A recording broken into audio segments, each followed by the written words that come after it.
A primeira coisa que senti foi o chão frio nas minhas costas. Ela me empurrou. Não tropecei, não escorreguei. Ela me empurrou. O impacto arrancou o ar dos meus pulmões. O céu nublado girou acima de mim enquanto a porta era escancarada atrás dela. O grito veio na mesma velocidade que a dor subiu pela coluna. Sai da minha casa, agora! A vizinhança inteira ouviu. Os cachorros pararam. O vento parou. Até meu coração parou por um segundo. A mala veio voando logo depois, acertando meu braço com tanta força que eu ouvi o estalo seco da alça quebrando. Minhas roupas se espalharam pelo chão como se fossem trapos. Trapos. Era assim que ela me via agora. A chuva começou no mesmo segundo, como se o céu tivesse decidido participar da humilhação. Quando tentei me levantar, ela deu mais um passo à frente. A sombra dela cobriu meu rosto. Os olhos, aqueles olhos que eu carreguei no colo, que eu consolei, que eu curei de febre, que eu enxuguei de lágrimas, estavam duros, frios, quase felizes. Você me atrapalha, você pesa, você só dá despesa. Eu não vou cuidar de velha. Vai embora, vai viver sua vida. As palavras caíram como pedras no meu peito. Despesa, velha, embuste. O sapato dela pisou em cima da minha fotografia, a única que sobrou da minha mãe. Encharcou, rasgou, destruiu. E ela nem percebeu. Ou percebeu e não ligou. A porta ficou aberta atrás dela. E por um segundo eu vi a sala iluminada, bonita, reformada, com as minhas economias. Eu trabalhei a vida inteira para dar conforto para ela. E agora ela cuspia conforto na minha cara como quem cospe caroço de fruta. Eu tentei dizer o nome dela. Não consegui. A garganta fechou. A voz não saiu. Só saiu a respiração curta, como se o ar tivesse ficado pesado demais para mim. Foi então que ela fez o que eu nunca pensei que faria. Ela pegou a minha bengala, a que minha mãe me deixou, a que eu guardei com carinho, a que sempre esteve ao meu lado, e jogou no lixo da calçada. Eu não quero nada seu aqui dentro. Nada. E então veio o pior. O som. O som que eu nunca vou esquecer. O clique da porta sendo trancada. Seco. Definitivo. Cruel. A campainha dela tocou no mesmo instante. Uma voz masculina riu do outro lado. Tudo certo aí, amor? Amor. Antes mesmo de eu levantar do chão, eu entendi. Ela tinha me expulsado para colocar alguém no meu lugar. A chuva engrossou de repente, me encharcando inteira. Eu me ajoelhei, tentando juntar minhas roupas da lama com as mãos tremendo, enquanto dentro da casa dela eu ouvi uma música alta começar. Risos, taças batendo. Coisa de gente que comemora alguma vitória. A vitória era o meu abandono. Eu respirei fundo, engolindo o gosto amargo da vergonha. O cheiro de esgoto da rua molhada entrou no meu nariz. Doeu. Tudo doeu. Eu me levantei devagar, segurando o portão para não cair de novo. E foi aí que eu percebi algo que me arrepiou inteira. Ela não fechou a cortina. Eu via tudo. Ela também. E mesmo assim, ela não desviou o olhar. A minha própria filha, me encarando pela janela, segurando a taça de vinho como quem diz: você perdeu, eu ganhei. Aquele olhar acendeu algo em mim. Não era tristeza, não era medo. Era outra coisa. Algo que eu não sentia há muito, muito tempo. Uma fúria silenciosa, um fogo antigo, um amor que finalmente morreu. E quando um amor de mãe morre, algo mais nasce no lugar. Algo que ninguém ensina, algo que ninguém controla. Uma vingança, calculada, fria, perfeita. Eu respirei fundo, limpei a lama da foto rasgada, e enquanto ela brindava dentro da casa, eu sussurrei para mim mesma: você vai se arrepender, e vai ser com cada centavo. E a vida é irônica. Porque quem abriu a porta para me ajudar, poucos minutos depois, foi justamente o homem que ela mais odiava nessa rua. E naquele instante, na chuva, com o corpo doído e o coração queimando, eu soube. Minha filha não perdeu só a mãe naquela noite. Ela perdeu tudo o que um dia seria dela. E eu estava muito viva para garantir isso. Quando acordei naquela manhã, antes de tudo acontecer, minhas mãos ainda doíam da faxina pesada do dia anterior. Eu tinha passado horas esfregando o piso da sala dela, o piso que eu mesma paguei quando ela não tinha 1 centavo para trocar o velho. Lavei o banheiro, organizei os remédios, preparei o café, e se ela tivesse me pedido, eu ainda teria ido ao banco pagar as contas dela, como fazia sempre. Eu fazia, sempre eu. E ela nunca enxergou nada disso como sacrifício. Para ela, era obrigação, coisa que mãe tem que fazer, coisa que não tem mérito. Mas agora, olhando para trás, tudo começou a fazer sentido. Aos poucos, pequenas coisas foram mudando. Pequenos gestos que eu ignorei por amor, por medo, ou por aquela tolice que só mãe tem, a esperança de que o filho vai melhorar. Lembro da primeira vez que dei um passo maior por ela. Quando ela engravidou do primeiro namorado, aquele que sumiu assim que soube da notícia. Eu não tinha condições, mas vendi minhas alianças. Minhas alianças. As que meu marido me deu quando nós ainda acreditávamos que o mundo seria bom com a gente.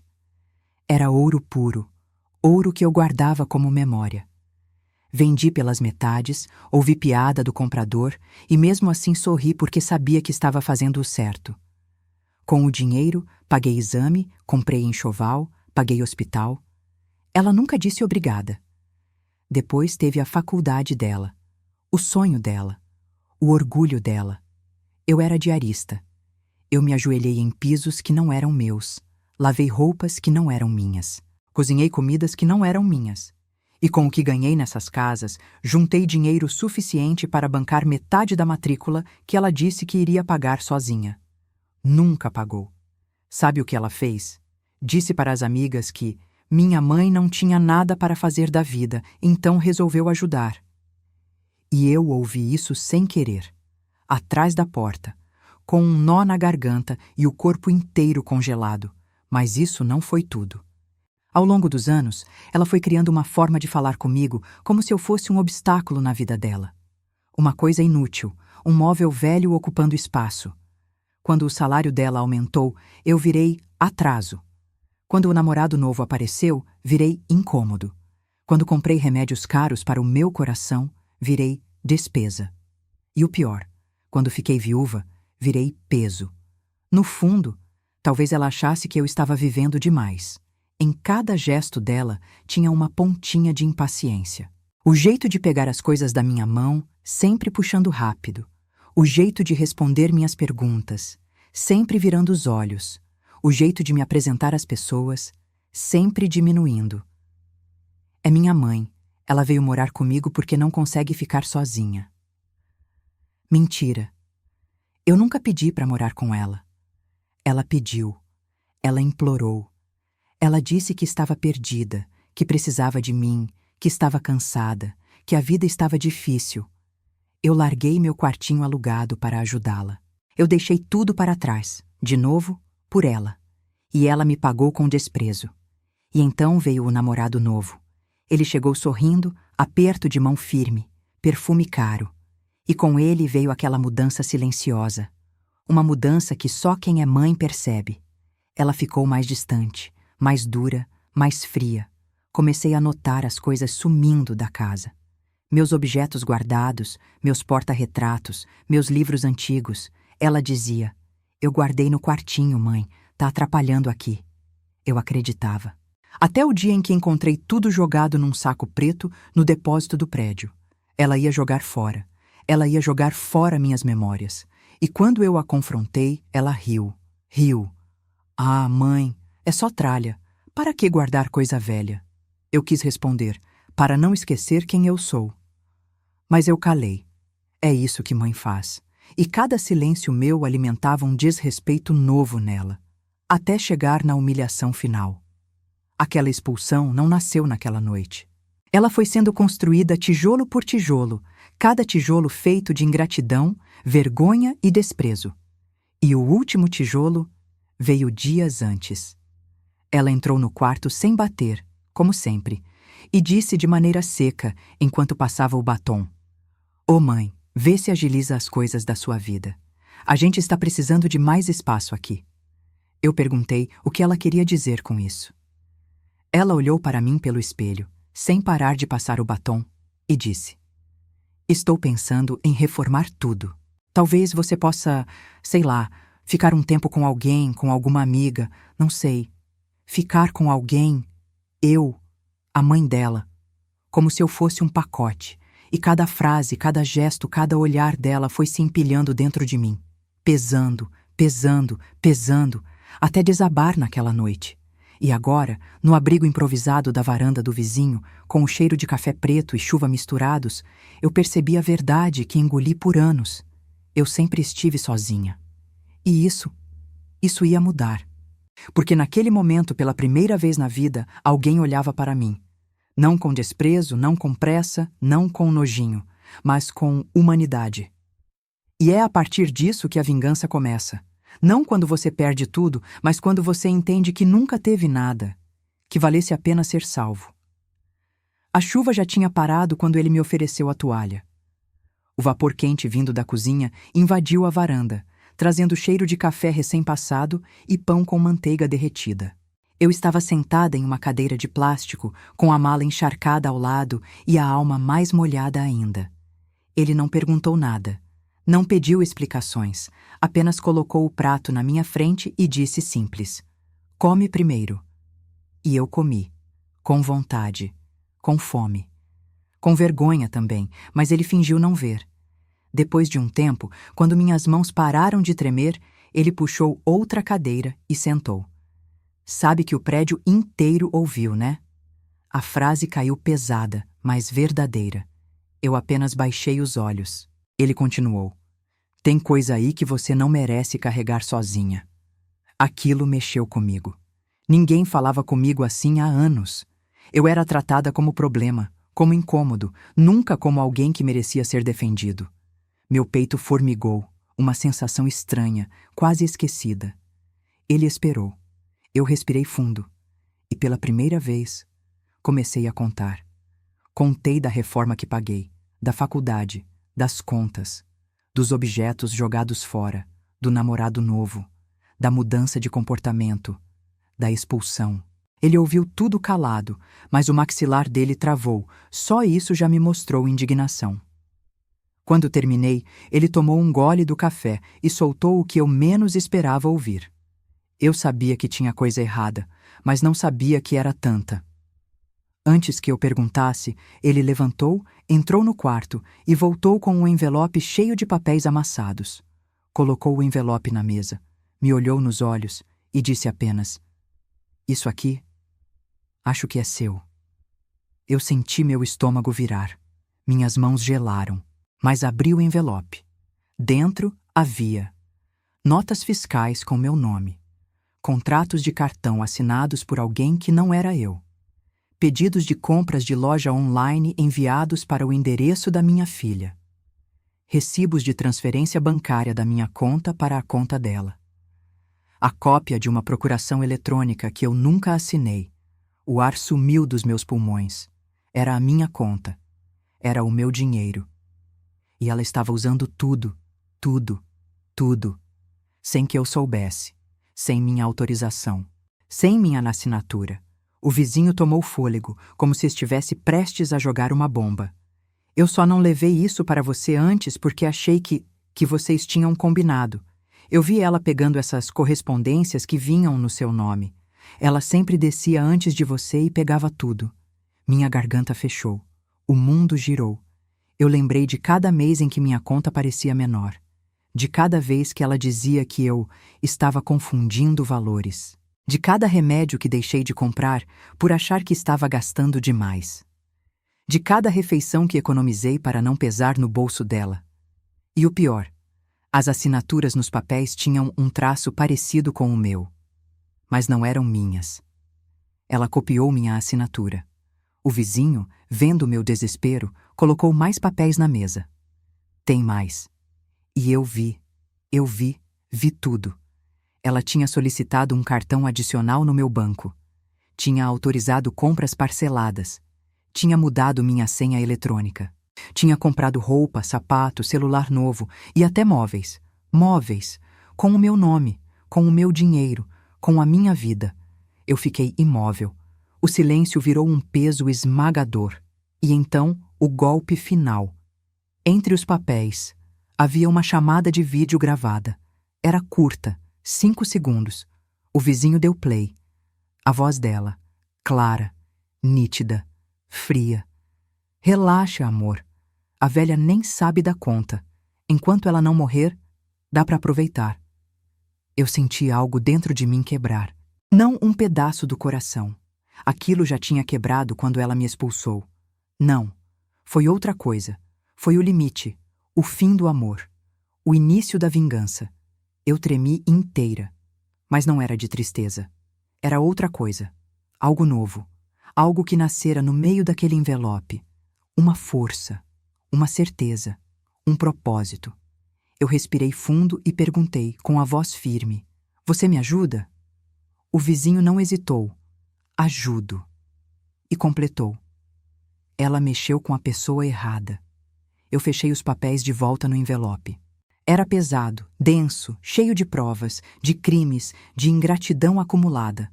Ali, naquela varanda simples, iluminada apenas por uma lâmpada fraca, eu decidi: minha filha me tirou de casa. Agora, eu vou tirar tudo dela. Legalmente, milimetricamente, frieza por frieza. E aquele envelope seria a arma. Passei a madrugada inteira sentada naquela varanda estreita, com o envelope pesado no colo. O vizinho dormiu no sofá, de roupa e tudo, como se tivesse medo de me deixar sozinha. A casa dele era simples, mas havia ali algo que eu não sentia há anos.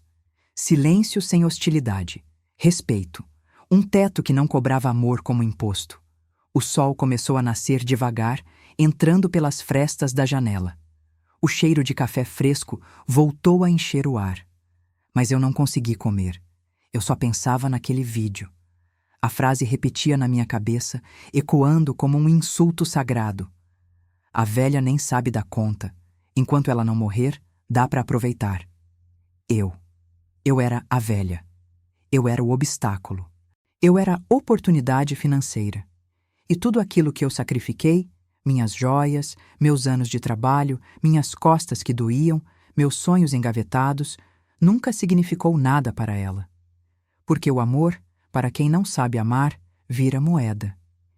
E eu tinha sido usada até o último centavo.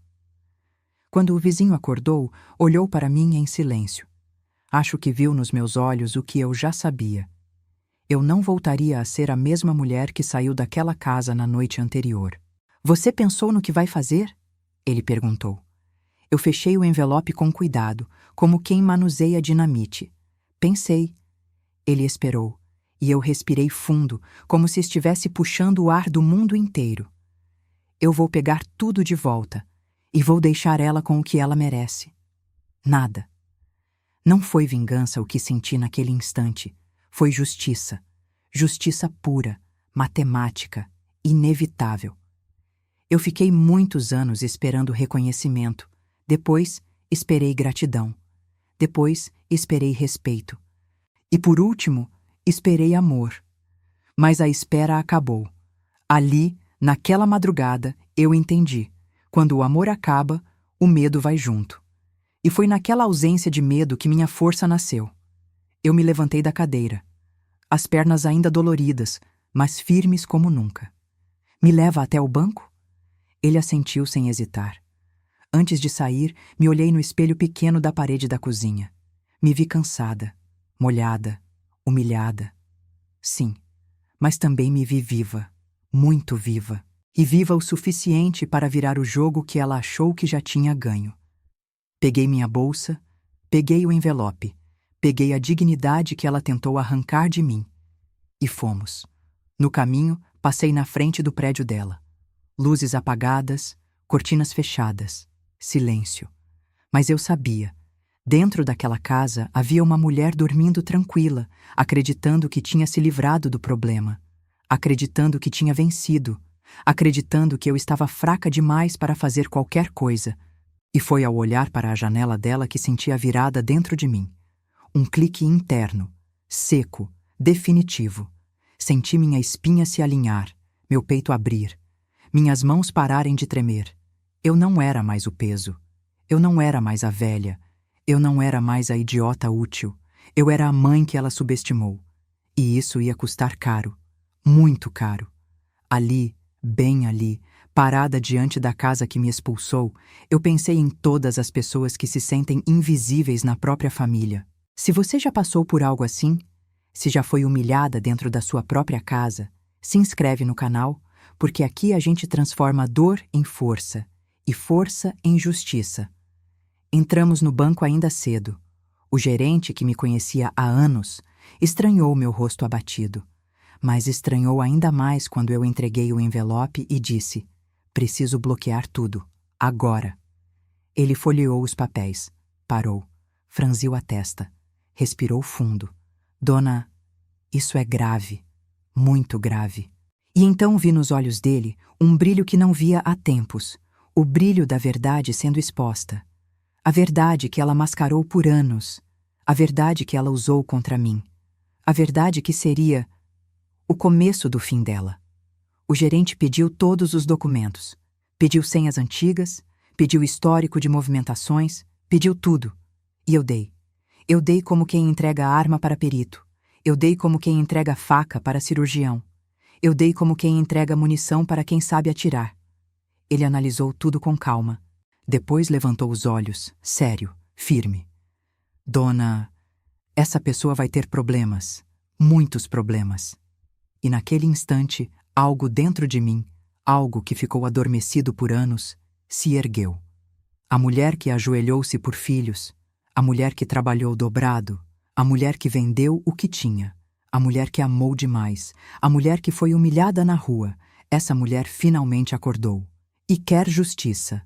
Eu saí daquele banco outra pessoa. E, pela primeira vez desde que fui jogada para fora de casa, eu sorri. Não um sorriso de felicidade. Um sorriso de quem sabe. Sabe que a guerra começou. E que eu não ia perder. Saí do banco com a sensação de que tinha acabado de abrir um cofre dentro de mim. Um cofre que ficou trancado por anos, guardando raiva contida, lágrimas engolidas e amor desperdiçado. Agora, no entanto, aquele cofre estava destrancado, e cada emoção que saía dali vinha com um nome escrito: justiça. Aos poucos, aquele sentimento começou a organizar meu pensamento. Não era mais dor, não era mais desespero, era estratégia. Eu desci a rua devagar, o vizinho acompanhando ao meu lado, sem dizer nada, mas atento a cada passo meu, como se temesse que eu desabasse. Mas eu não ia desabar. Eu estava sólida, sólida como pedra bruta. Na esquina parei de repente. "Eu preciso de um advogado", eu disse. O vizinho assentiu.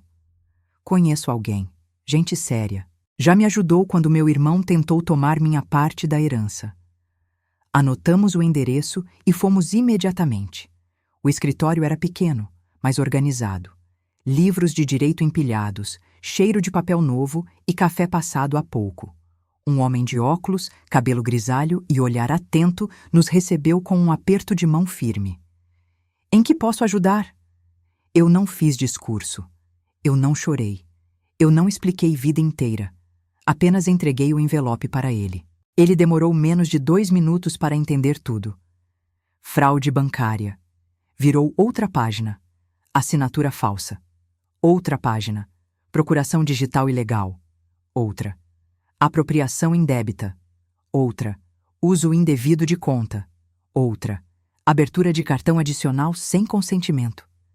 E então levantou o rosto, sério como um juiz. E, pelo visto, tentativa de redução patrimonial da senhora. Eu estremeci. "Explique", pedi. Ele cruzou as mãos, inclinou-se para a frente e disse, sem amaciar palavra nenhuma: "Alguém está tentando esvaziar seu patrimônio devagar, para que, quando a senhora morrer, não haja nada no seu nome. Isso facilita para que a pessoa herde menos obrigações e mais benefícios." Eu engoli seco. Era isso. Era exatamente isso. Ele continuou. "Mas ela errou aqui." E bateu com o dedo em um documento. A senha foi alterada 2 vezes no mesmo IP. Um IP que pertence ao Wi-Fi dela. Isso é prova direta. Meu estômago virou. Ela não só me roubou, ela fez isso usando a própria casa, como se tivesse certeza absoluta de que nunca seria pega. O advogado continuou analisando as provas com a tranquilidade de quem desenrola bomba-relógio. Podemos reverter tudo, e mais. Podemos cobrar tudo de volta, cada centavo, com juros, com correção, com dano moral. O vizinho olhou para mim com um misto de orgulho e indignação. Eu me ajeitei na cadeira. A voz saiu firme, cortante. Eu quero tudo. Respirei. Tudo o que ela tirou de mim. Outra pausa, mas sem pressa, quero que ela sinta. O advogado não estranhou, apenas fechou o envelope, colocou um elástico e disse: "Então vamos fazer do jeito certo, silencioso." Ele explicou passo a passo. Primeiro, bloqueio total das movimentações. Segundo, solicitação de auditoria bancária. Terceiro, notificação sigilosa ao Ministério Público. Quarto, abertura de processo por falsificação. Quinto, análise de bens adquiridos com meu dinheiro. Sexto, rastreamento dos gastos dela. Sétimo, requerimento de devolução judicial. Oitavo, pedido de indenização. Nono, arrolamento patrimonial. Décimo, proteção de bens em meu nome para impedir que ela tenha acesso. Ela não vai saber de nada até ser tarde demais, ele garantiu. Aquilo me deu uma paz estranha, uma paz fria, matemática. A paz de quem percebe que não precisa levantar a voz para destruir alguém, basta levantar documentos. Então começamos.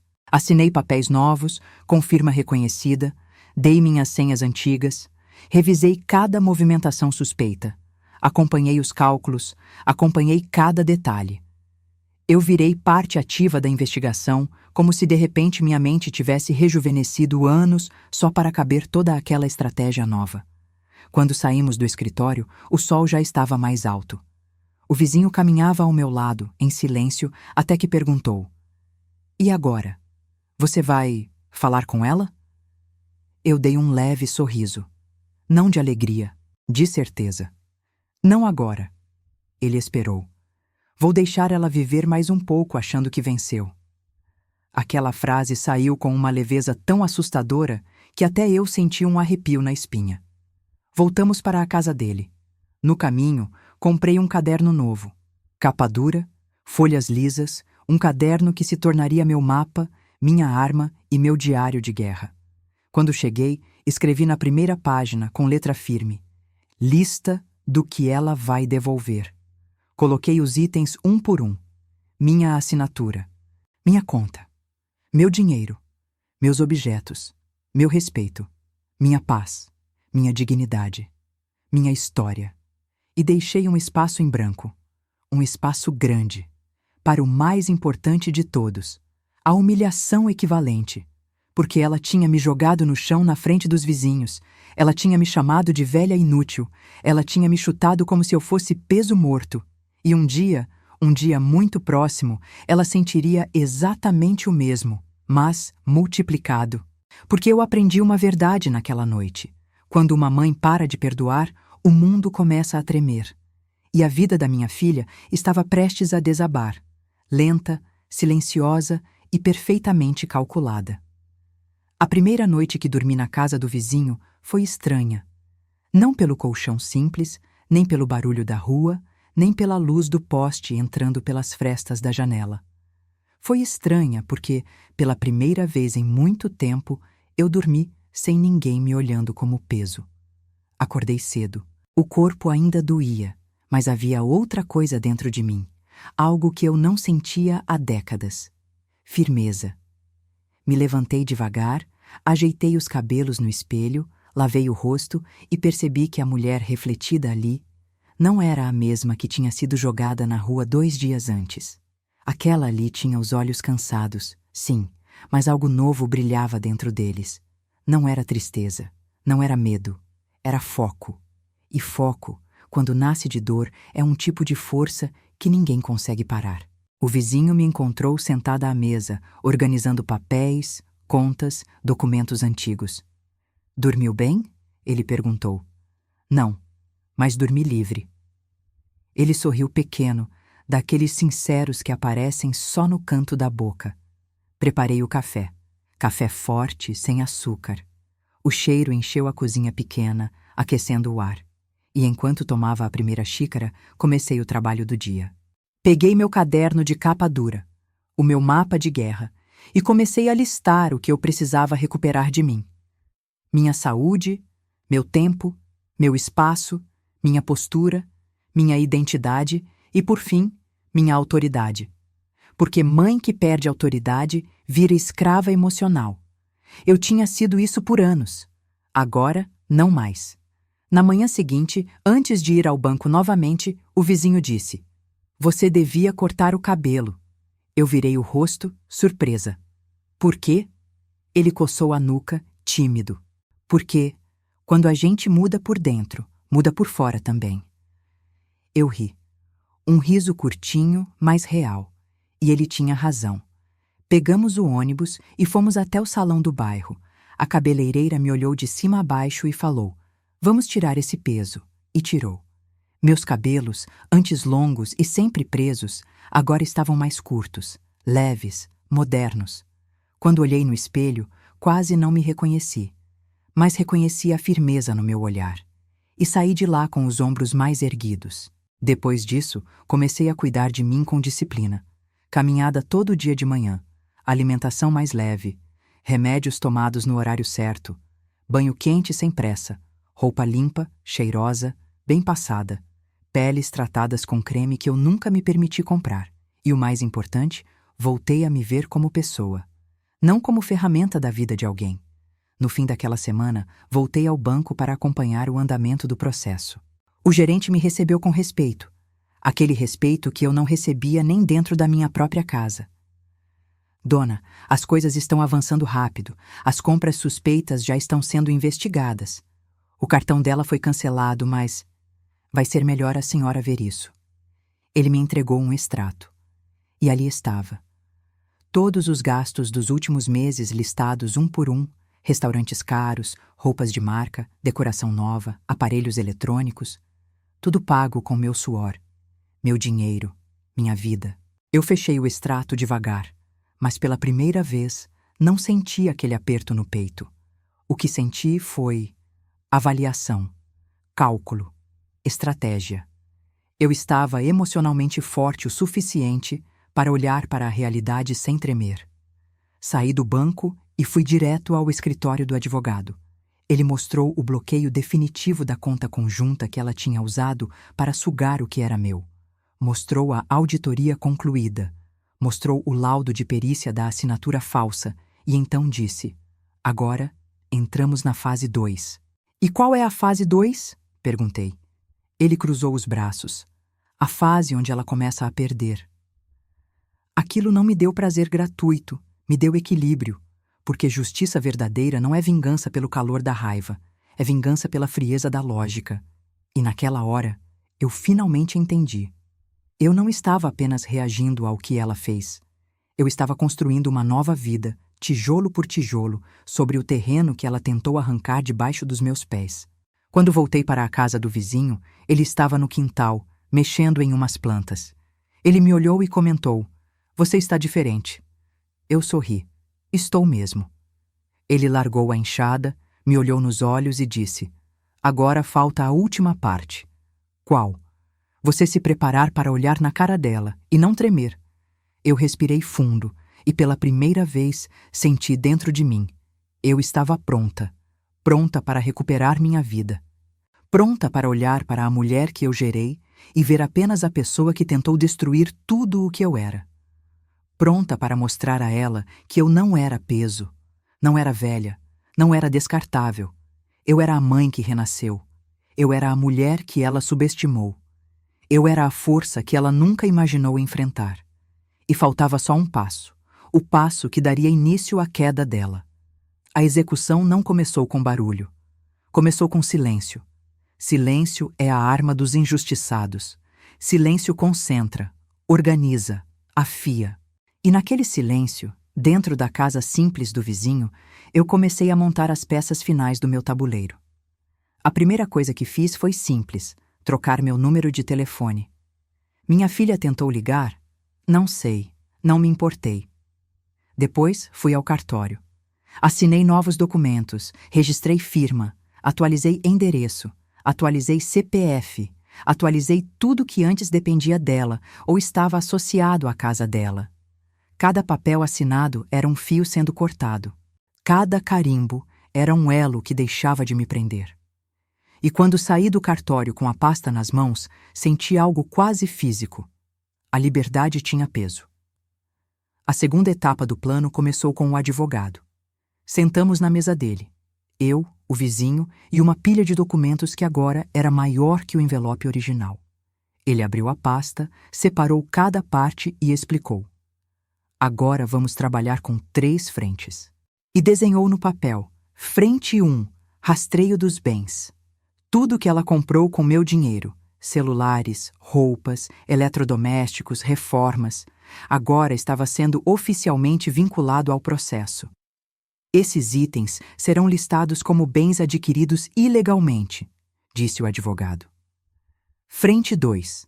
Petição de bloqueio de CPF. Qualquer movimentação financeira dela seria rastreada. Nada passaria despercebido. Frente 3. Notificação sigilosa. O MP receberia o caso sem que ela soubesse. A queda seria surpresa. Eu ouvi tudo com calma. Meu coração estava estável. Eu não queria pressa. Vingança não combina com pressa. Vingança boa é aquela que anda devagar, mas chega inteira. A fase seguinte do plano começou quando a advogada assistente trouxe uma pasta azul e disse: "Tem mais uma coisa que precisamos ver." Dentro havia prints. Eram das redes sociais dela. Ali estava tudo o que eu imaginava. Fotos em restaurantes caros, viagens de fim de semana, roupas novas, aparelhos novos, festas, presentes para o namorado, selfies com legenda "Vitórias do mês." Vitórias? Vitórias com o dinheiro que ela me tirou. Mas o pior não eram as fotos, eram os comentários. "Arrasou, amiga. Patroa demais. Você merece esse luxo. Luxo comprado com minha velhice." O advogado, percebendo minha expressão, colocou a mão sobre a mesa e disse: "Calma, isso tudo é prova." E de repente eu entendi algo muito valioso. O que ela usou para se exibir seria justamente o que a derrubaria. Quem cava o próprio buraco cai sem empurrão. A parte mais delicada veio no dia seguinte. O vizinho me acompanhou até o banco mais uma vez, mas dessa vez o gerente nos levou para uma sala reservada. "Dona, agora oficialmente a conta dela está bloqueada. Nenhum cartão vinculado ao seu nome funciona. E mais, veja isso." Ele girou o monitor. Na tela apareciam mensagens de erro: compra negada, transação recusada, saldo indisponível, falha no limite. Eu fechei os olhos por um segundo. Não era felicidade, era precisão. A partir daquele momento, ela começaria a sentir uma agonia que só quem depende de dinheiro fácil entende, a frustração do cartão sendo recusado. E eu sabia. O namorado dela, aquele que brindou comigo sendo expulsa, só estava lá pelo conforto financeiro. O primeiro sinal de instabilidade seria o primeiro rachado na confiança deles. O gerente continuou: "E aqui está o extrato reverso. Todas as compras irregulares já estão sendo contestadas. Grande parte do valor deve retornar para a senhora." Eu respirei fundo e perguntei a única coisa que realmente importava: "Ela vai perder tudo?" O gerente sorriu de um jeito profissional, mas firme. "Vai perder o que não é dela. E talvez mais." A quarta etapa do plano começou quando voltei ao prédio onde eu morava. Passei na calçada, olhando de longe. A janela dela estava aberta. O namorado falava alto no telefone. Ela discutia no fundo da sala, irritada, nervosa. E eu ouvi. Ouvi cada palavra. "Como assim esse cartão não passa? Eu usei ontem. Isso é erro do banco. Você vai ficar sem comprar nada até isso resolver? Eu não tenho como pagar isso agora." E mais baixo, mais cortante: "Não começa, hein? Não vai me deixar na mão agora." Eu fechei os olhos por um instante. O som dela em desespero era estranho. Não me dava alegria. Me dava Constatação. Agora era ela que corria atrás. Ela que precisava justificar. Ela que precisava explicar. Eu estava em pé na calçada, limpinha, arrumada, digna. Ela estava lá dentro, presa num castelo que eu construí e que agora estava começando a ruir por dentro, sem precisar que eu tocasse em uma só pedra. A quinta etapa do plano veio com elegância. Voltei ao escritório do advogado 2 dias depois. Sua petição foi aceita, ele disse. O bloqueio dos bens entra em vigor amanhã. Amanhã.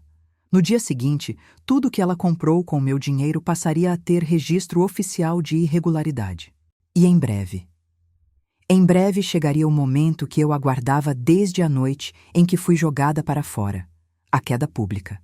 Não por exposição, não por humilhação teatral, mas porque ela seria chamada, oficialmente, a explicar cada fraude, na frente do banco, na frente do Ministério Público, na frente de quem ela ama, na frente de quem ela finge ser. E quando ela tentasse negar, as provas falariam por mim. A voz que ela tentou calar voltaria para esmagá-la. E foi naquela tarde, sentada no sofá do vizinho, tomando chá quente, que percebi. O plano estava andando. A roda estava girando. A queda era matemática. E agora, só faltava esperar o momento exato em que tudo colidiria contra ela. O momento em que o mundo dela desabaria de uma vez e eu estaria lá, de pé, serena, intacta, assistindo. O dia da queda começou com um telefonema. Não para mim, para ela. Eu soube porque o vizinho viu o carro do banco estacionar na porta do prédio. 2 funcionários desceram com pastas na mão e foram direto para o elevador. Eu levantei da cadeira devagar, ajeitei minha blusa, penteei os cabelos recém-cortados e disse: "É hoje." O vizinho engoliu seco. "Quer que eu vá com você?" "Quero." Saímos juntos, andando devagar, como quem vai assistir um espetáculo anunciado há meses. E era mesmo um espetáculo. Um espetáculo triste, merecido e necessário. Quando chegamos ao saguão do prédio, o porteiro desceu a cabeça, envergonhado. "Dona, eu ouvi dizer que a senhora... que estão investigando..." Eu apenas ergui a mão, pedindo silêncio. "Hoje você vai ver quem estava errado." Ele assentiu, envergonhado. Ao subir no elevador, senti algo curioso. Nenhum tremor nas mãos, nenhum aperto no peito, nenhuma lágrima atrás dos olhos. Era como se o meu corpo soubesse que eu estava exatamente onde precisava estar. A porta do apartamento dela estava entreaberta, e de dentro vinha o som. Um som que eu nunca vou esquecer. "Como assim o cartão está bloqueado? Eu já falei que não fiz nada. Eu não sei que compra é essa. Eu não sei." E a voz do funcionário do banco, calma, mas impiedosa. "Senhora, temos irregularidades graves. Precisamos da senhora presente na agência imediatamente." Eu respirei fundo e bati na porta. 3 batidas, secas, firmes, matemáticas. A discussão cessou abruptamente. Ouvi passos rápidos e então a porta abriu. Ela estava pálida, olhos inchados, cabelo desgrenhado. E pela primeira vez em muito tempo, não havia arrogância no olhar dela. Havia pânico. Pânico cru, bruto, animal. Quando viu o vizinho atrás de mim, ficou sem voz. Quando viu a pasta preta na minha mão, o pânico se transformou em terror. "Você?" ela sussurrou. Eu entrei sem pedir permissão. Não precisava mais. A casa que antes me expulsou agora parecia encolher a minha presença. Os funcionários do banco me cumprimentaram com respeito, chamando meu nome completo. Meu nome, que ela usou para assinar, para comprar, para fraudar. Ela arregalou os olhos, completamente perdida. Vocês se conhecem?" perguntou ela. O funcionário respondeu. "Ela é a titular da conta. A única titular." O namorado dela apareceu da cozinha, sem camisa, com expressão irritada. Quando ouviu aquilo, congelou. Eu entreguei os documentos ao gerente, que folheou rapidamente e confirmou. "Sim. A dona aqui é a titular. A senhora é apenas usuária irregular." Minha filha começou a tremer. Não, não, isso é um mal-entendido. Mãe, fala alguma coisa. Eu me aproximei devagar. Calma, serena, fria como pedra. Você me chamou de velha, disse que eu era um peso, jogou minhas coisas na rua, riu de mim. Ela abriu a boca, mas nenhuma palavra saiu. Eu continuei. E enquanto isso, porque achou que eu não prestava mais, você roubou meu nome, roubou meu dinheiro, roubou meu esforço, roubou meu futuro. Uma lágrima escorreu no rosto dela, mas eu não me movi. O funcionário do banco complementou. Senhora, precisamos que a senhora venha conosco agora, e já adianto, o Ministério Público também foi notificado. O namorado dela arregalou os olhos. O quê? Você vai ter problema com polícia agora? Eu não quero isso para minha vida não, viu? Ela virou para ele desesperada.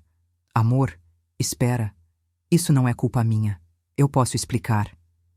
Ele deu 2 passos para trás, levantando as mãos. Eu não vou me meter nisso. Me poupa.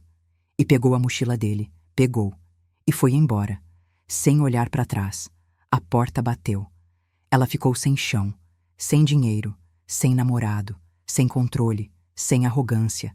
E ali, diante de mim, ela se tornou exatamente o que tentou fazer comigo. Pequena, vazia, solitária. Ela caiu de joelhos no chão. Mãe, por favor, me ajuda. Eu respirei devagar, sentindo o peso do momento. Não como vingança, mas como justiça.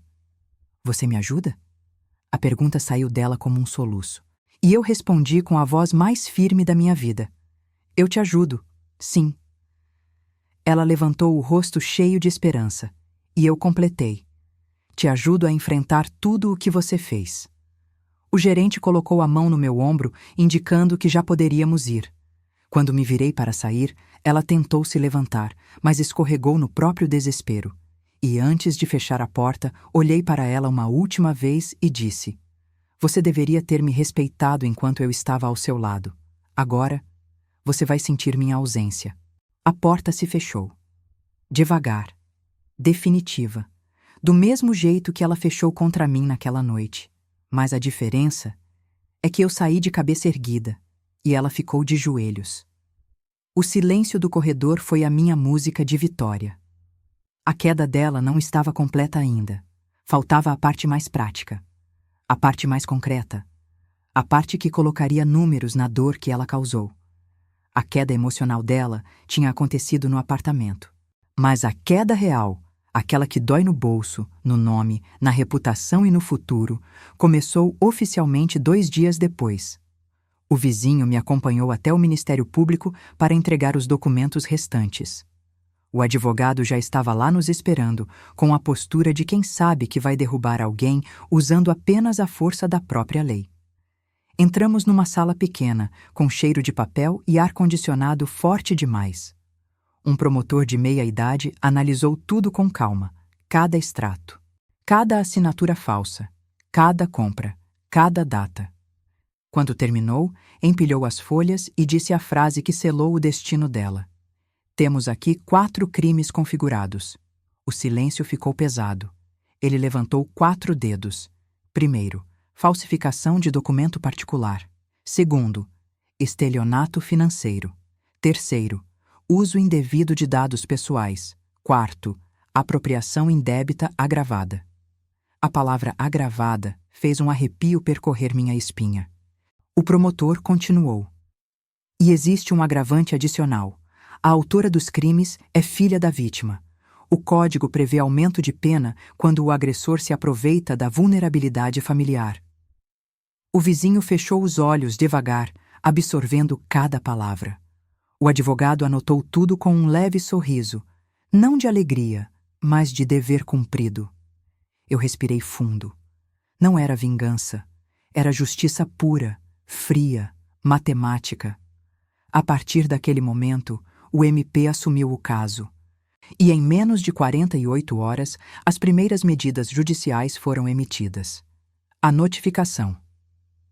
Ela foi intimada ainda de manhã, na porta do prédio. O porteiro contou depois.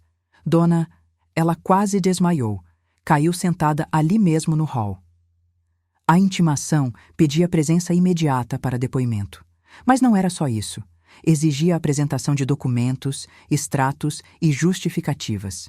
E congelava, oficialmente, os cartões, as contas, os limites, os bens adquiridos com meu dinheiro. O efeito foi imediato. O salão que ela frequentava bloqueou o pacote mensal que ela não pagou. A loja onde ela comprava roupas cancelou o crédito. O namorado sumiu. Tirou o número. Sumiu como poeira.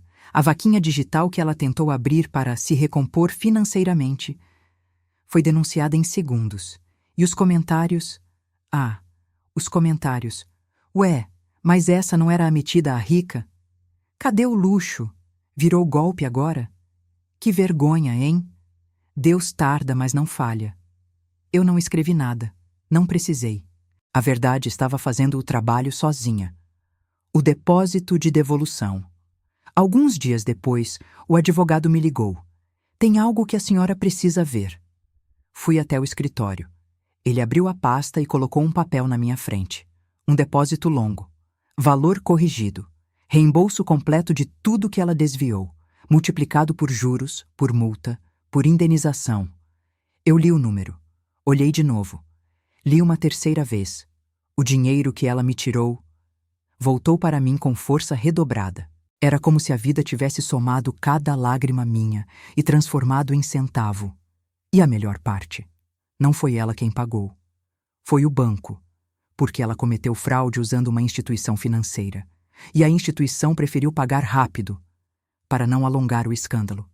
Depois, ela que se resolvesse com eles. O advogado disse: agora vem a parte mais delicada. O banco vai cobrar dela. E quando eles cobram, eles cobram. A cobrança formal. Na semana seguinte, ela recebeu a cobrança oficial da instituição. Um pacote grosso, com valores que ela jamais conseguiria pagar. O porteiro descreveu a cena. Dona, ela abriu o envelope no elevador e começou a chorar.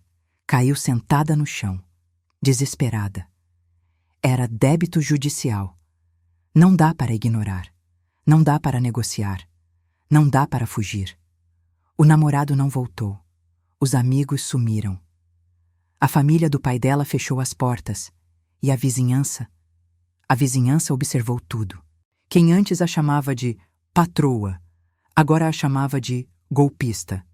E ela merecia cada sílaba. O bloqueio dos bens dias depois, o oficial de justiça subiu o prédio. Estou aqui para averiguar itens adquiridos irregularmente. Ela tentou argumentar, tentou gritar, tentou se justificar, mas a lista era clara. Televisão nova, celular novo, roupas caras, itens de decoração, o novo jogo de panelas importadas, até a luminária do corredor. Tudo comprado com meu nome, tudo listado na investigação, tudo apreendido. Ela ficou de pé no canto da sala, assistindo os próprios objetos serem levados, objetos que ela ostentou com meu suor, e no final, um oficial lhe entregou o documento formal. Esses itens estão retidos até decisão final do processo. Ela começou a chorar alto, muito alto. O prédio inteiro ouviu. A mesma mulher que me chamou de peso agora estava de joelhos pelas próprias escolhas. A matemática da vida é precisa. A consequência final. Depois de toda a devolução, cobrança, investigação e bloqueio, sobrou para ela um nome sujo, dívidas altas, crédito congelado, vergonha pública, bens apreendidos, denúncia criminal ativa, um processo aberto que apareceria para qualquer empregador e nenhuma rede de apoio. Ela tentou me ligar dezenas de vezes. Eu não atendi. Não precisava. A justiça já estava fazendo o que tinha que fazer. Eu não precisei levantar a mão, não precisei gritar, não precisei impor nada. A vida fez isso por mim, com documentos, assinaturas, números e aquilo que ela tentou tirar de mim, a própria vida devolveu. E agora, faltava só uma coisa, a última página, o capítulo que mostra onde eu estou hoje, como eu vivo, como renasci, o epílogo, o capítulo que fecha essa história. A vida tem um jeito curioso de reorganizar as peças quando a gente finalmente para de implorar pelo que não existe. Meses depois de tudo acontecer, eu acordei com o cheiro do café do vizinho, que naquele momento já não era apenas vizinho. Era o homem que me deu abrigo quando minha própria filha me expulsou. Era o homem que me tratou como gente antes de qualquer pessoa. Era o homem que me chamou pelo nome e não pelo problema. Eu estava sentada no quintal, cuidando das plantas novas que ele me ajudou a comprar. O sol da manhã batia de leve no meu rosto. O vento mexia nas folhas. O barulho da rua parecia mais calmo. E pela primeira vez em muitos anos, eu estava em paz. Não uma paz forçada, sufocada, silenciosa, mas uma paz verdadeira, construída com escolhas. Minhas escolhas. Ele apareceu na porta com 2 xícaras de café. Sempre acorda antes de mim, ele brincou. Hábitos de quem passou a vida acordando cedo para trabalhar, respondi. Ele riu, e eu também. Sentamos lado a lado, e por alguns minutos não dissemos nada. A vida já falava por nós. A justiça. Todo o processo terminou há poucas semanas. A decisão final foi clara, dura e justa. Minha filha foi condenada por fraude e apropriação indevida. O estrago financeiro foi 100% revertido. O banco devolveu tudo que era meu. Ela ficou com um nome manchado. As dívidas agora são dela. O processo criminal ainda corre, e vai correr por anos. Quando o advogado me entregou a decisão, eu não tremi, não chorei, não senti prazer. Senti algo maior. Dignidade. A dignidade que ela tentou arrancar de mim com uma porta batendo. A dignidade que voltou para minhas mãos com uma assinatura final. E sabe o que foi mais simbólico? A última frase da juíza. A vítima demonstra lucidez, autonomia e firmeza. A senhora recupera oficialmente tudo que sempre foi seu. Era como se o mundo inteiro tivesse sussurrado.